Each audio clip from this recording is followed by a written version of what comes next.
একটা কথা কি বলো তো, কিছু কিছু মানুষ রয়েছে যারা দিনের পর দিন তোমাকে দুঃখ দেবে, কটু কথা বলবে, গায়ে না মেরে হয়তো এমন ব্যবহার করবে যাতে তুমি মানসিকভাবে আহত হও। কারণ সেটা তো তুমি কাউকে দেখাতে পারবে না বা বলতেও পারবে না নিজের মনের ভাবটা।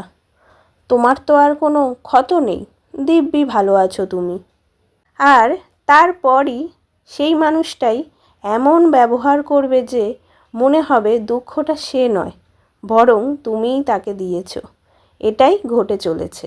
খারাপ সময় প্রত্যেকটা মানুষেরই জীবনে কখনো না কখনো আসে। সেই খারাপ সময় সব সময় থাকে না, হয়তো একদিন কেটেই যায়।